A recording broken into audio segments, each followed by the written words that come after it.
تجابوا لأحدكم ما لم يعجل. یہ دعا کی محفل ہے، ہم لوگ دعا کے لیے بیٹھے ہیں. اللہ کے رسول فرماتے ہیں کہ ہم جو بھی دعا کرتے ہیں نا، کوئی بھی دعا، تو اللہ کے نبی فرماتے ہیں کہ تم میں سے ہر ایک کی دعا قبول کی جاتی ہے.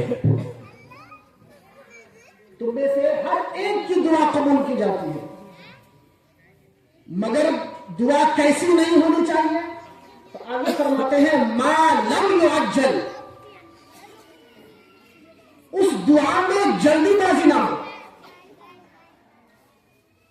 جب تک کہ دعا میں جلدی بازی نہ ہو، جلدی نہ ہو، ایسی دعا اللہ کی بارگاہ میں قبول ہوتی ہے. اب جلدی دعا کیسی؟ جلدی دعا کا مطلب یہ ہوا کہ ہمیں صبر نہیں، ہم خدا کی بارگاہ میں دعا کرتے ہیں اور دعا جلدی قبول ہو جائے اس کی تمنا کرتے ہیں. جلدی دعا قبول ہو جائے اجرت سے. تو اللہ تبارک و تعالی اس کے اختیار میں ہے کہ آپ کی دعا کو قبول کرے. یہ اس کے اختیار میں ہے. تو حضرات گرامی، اللہ کے رسول صلی اللہ تعالی علیہ وسلم سے صحابہ کرام نے عرض کیا، یا رسول اللہ، جلدی دعا کا کیا مطلب؟ مل استعجال، یا رسول اللہ جلدی کیا ہے؟ تو اللہ کے رسول صلی اللہ تعالی علیہ وسلم نے ارشاد فرمایا، ما من مسلم یدعو اللہ قد دعوت وقد دعوت ما لم یستجب لی. اللہ کے رسول صلی اللہ تعالی علیہ وسلم نے فرمایا کہ جلدی کا مطلب یہ ہے کہ ایک مومن، ایک مسلمان جب اللہ کی بارگاہ میں دعا کرتے ہیں، بار بار دعا کرتا ہے، بار بار دعا کرتا ہے، تو عاجز ہو کر کے وہ کہتا ہے کہ میری دعا قبول نہیں کی جاتی ہے. یہاں تک کہ دعا کرتے کرتے وہ تھک جاتا ہے اور دعا کرنا ہی چھوڑ دیتا ہے. تو دعا کرنا، ترک کر دینا، یہ اللہ کی طرف، اللہ سے ناامیدی کی دلیل ہے. یعنی اللہ سے آپ کی امید ختم ہو گئی. تو اللہ کے رسول فرماتے ہیں کہ جس دعا میں جلدی نہ ہو، جس دعا میں عجلت نہ ہو، وہ دعا اگر آپ کاروبار کی برکت کے لیے کریں، دعا اگر مصیبتوں کو دور کرنے کے لیے کریں، دعا اگر اپنے میت کو بخشوانے کے لیے کرے، تو اللہ کے رسول صلی اللہ تعالی علیہ وسلم ارشاد فرماتے ہیں کہ جب تمہاری دعا صبر کے ساتھ ہوگی، جب تمہاری دعا تحمل کے ساتھ ہوگی، تو اللہ تبارک و تعالی تمہاری دعا قبول بھی فرمائے گا اور تمہارے مرحومین کی بخشش بھی فرما دے گا. تو دعا میں جلد بازی نہیں ہونا چاہیے. تو اللہ کے نبی نے فرمایا، یستجاب لأحدکم ما لم یعجل، کہ تم میں سے ایک کی دعا قبول کی جاتی ہے جب تک کہ جلدی بازی نہ ہو. حضرات، بہت لوگ کہتے ہیں کہ ایصال ثواب یہ محفل کرنا عبث ہے، نہیں کرنا چاہیے، اس کا ثواب نہیں پہنچتا، اس کی کوئی اصل نہیں ہے. مگر میں آپ کو بتاتا چلوں کہ قرآن عظیم کی ہم تلاوت کرتے ہیں نا، ایک بار محبت سے کہہ دوں سبحان اللہ. سبحان اللہ. بات سمجھ آ رہی ہے میری؟ قرآن عظیم کی ہم تلاوت کرتے ہیں، بہت لوگ ہوتے ہیں نہیں کرتے.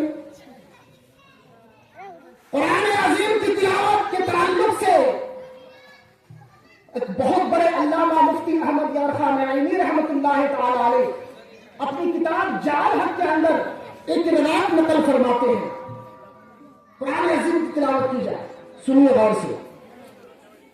فرماتے ہیں، من قرأ القرآن وختمه ثم دعا امن على دعائه 4,000 ملک.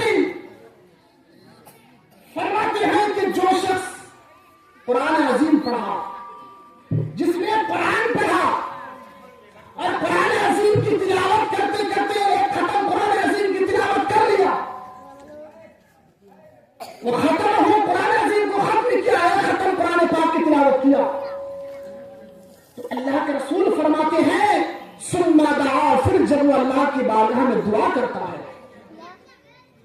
قرآن عظیم کی تلاوت کے بعد جب وہ شخص اللہ کی بارگاہ میں دعا کرتا ہے تو اللہ کے رسول صلی اللہ تعالی علیہ وسلم ارشاد فرماتے ہیں کہ اس کی دعا کے جواب پہ 4000 فرشتے آمین کہتے ہیں، اس کی دعا کے جواب میں 4000 فرشتے آمین کہے۔ حضرات گرامی، تو قرآن عظیم کی تلاوت کر کے اگر ہم اللہ کی بارگاہ میں دعا کرتے ہیں تو جس کی دعا میں 4000 فرشتے آمین کہے، اس کی دعا کا کیا کہنا؟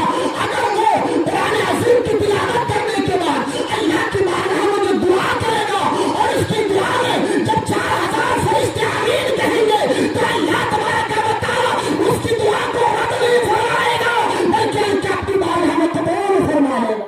سبحان اللہ۔ تو 4000 فرشتے، تو یہ فرشتے آمین کب کہیں گے؟ جب پڑھیں گے تب نا، قرآن کی تلاوت کریں گے تب نا۔ ابھی آپ نے سنا علماء کرام کے زبان میں پیغام دے کر کے چلے گئے کہ آپ درود شریف پڑھیے، قرآن جس کو نہیں آتا وہ درود شریف پڑھیے۔ قرآن درود شریف کے فضائل بھی آپ نے سنا۔ ایک روایت میرے ذہن میں آ رہی ہے، ایک روایت، ایک بزرگ جن کا نام حضرت شیخ ابن علی رحمت اللہ تعالیٰ عنہ، مطالع المسرات کتاب ہے، اس کے اندر یہ چیز موجود ہے روایت۔ اس میں شیخ ابن علی رحمت اللہ تعالیٰ علیہ بہت پائیدار کے بزرگ ہیں۔ ایک بار ایسا ہوا کہ سمندر میں ان کے مریدین، اس کو واقعہ مت سمجھیے، اس میں ہم کہنا کیا چاہتے ہیں وہ سمجھیں، واقعہ کم بولتا ہوں لیکن ذہن میں بات آگے بتا رہا ہوں۔ شیخ ابن علی رحمت اللہ تعالیٰ علیہ سمندر میں اپنے غلاموں کے ساتھ سفر میں جا رہے، کافی لوگ تھے اس کشتی میں، ہزاروں کی تعداد میں لوگ تھے۔ راستے میں چلتے چلتے اچانک طوفان آیا۔ اس طرح کے واقعات بہت ملتے ہوں گے آپ کو، سنے بھی ہوں گے۔ اچانک طوفان آیا، آندھی آئی تو کشتی ڈگمگانے لگی، کشتی ہلنے لگی، سارے لوگ پریشان۔ تو اس طوفان سے کیسے ہم حفاظت پائے، اس طوفان سے ہم کیسے نجات ملے ہم کو، سب پریشان ہے، اللہ کی بارگاہ میں دعا کر رہے ہیں۔ کوئی اذان پڑھ رہا ہے، کوئی تسبیح و تحلیل پڑھ رہا ہے، کوئی قرآن عظیم کی تلاوت کر رہا ہے، سب کچھ کر رہا ہے، مگر حضرت شیخ ابن علی رحمت اللہ تعالی علیہ کشتی کے ایک کونے میں بیٹھے ہوئے ہیں۔ خاموشی کے ساتھ آپ بیٹھے ہیں، آپ کے غلام آپ کے پاس آئے اور آ کر کے عرض کیا، حضور ہم سب لوگ پریشان ہیں، کشتی ہماری ڈوبنے والی ہے آندھی سے اور آپ خاموش بیٹھے ہیں۔ تو حضرت شیخ ابن علی رحمت اللہ تعالی علیہ نے فرمایا کہ تم جاؤ، میرے پاس آنے کی ضرورت نہیں ہے، تم لوگ چلے جاؤ۔ تو سب لوگ چلے گئے واپس۔ اس کے بعد مورخین لکھتے ہیں کہ حضرت شیخ ابن علی رحمت اللہ تعالی علیہ بیٹھے تھے، اچانک نیند آ گئی، نیند کا غلبہ آیا، آپ سو گئے۔ نیند میں آپ نے خواب دیکھا کہ اللہ کے رسول صلی اللہ تعالی علیہ وسلم تشریف لائے، اللہ کے نبی کو کہ آپ نے زیارت کی تو اللہ کے نبی نے فرمایا، اے شیخ ابن علی، تمہارے غلام پریشان ہیں، تمہارے چاہنے والے پریشان ہیں، تم کیا کر رہے ہو؟